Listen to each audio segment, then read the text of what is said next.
Hey LinkedIn, it's Shannon here, the founder and CEO of Grit HR Solutions. And today I want to take a few minutes to tackle a critical update from the Department of Labor that I think a lot of people are hearing about, but they don't really know exactly what they're supposed to do about it or how it's going to impact them.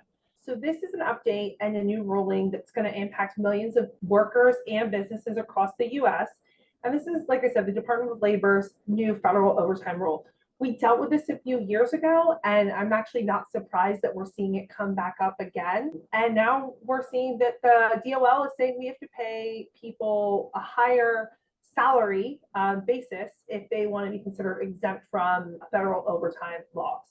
So, effective July 1st, the salary threshold for these white collar exemptions, or basically, these are the exemptions that say that an employee doesn't have to be paid overtime in weeks that they work more than 40 hours in a work week. So it's going to increase in two phases.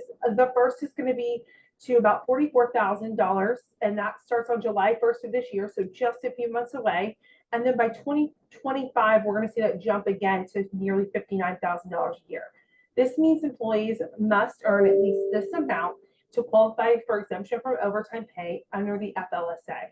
This shift is going to impact over 4 million workers. So at Grit HR, we really understand the urgency that businesses have to adapt, and here's what you should consider to stay ahead. First, take time to review your current pay practices. Crucial to ensure all of your exempt employees meet the new salary requirements. Second, reassess your job classifications.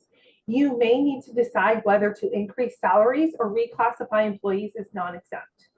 That's a simple one. We're really just taking that annualized salary, dividing it by 2080, and paying them that hourly equivalent. And then if there's a week in which they work more than 40 hours that week, we're paying them time and a half for their time. Third, consider what your broader impact is. Changes in employee status can affect morale and how your team views their roles. Transparent communication is going to be the key to navigating these challenges smoothly. One thing I like to tell employees is that all that this is how you're paid, defined by the federal government. Sometimes the states have their own rules, especially out in like California and New York, but it doesn't change the role that you do or the value that they bring to the business.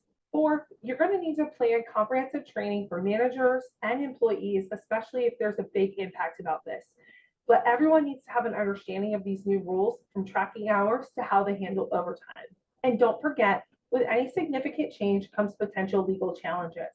And while we anticipate opposition, it's vital to prepare as if the rule will be implemented without delay.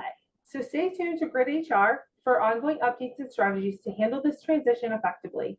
We're here to ensure that your business not only complies with new regulations, but thrives among these changes. Remember, we don't just manage HR, we innovate and lead. Let's navigate these new waters together, ensuring compliance and driving success.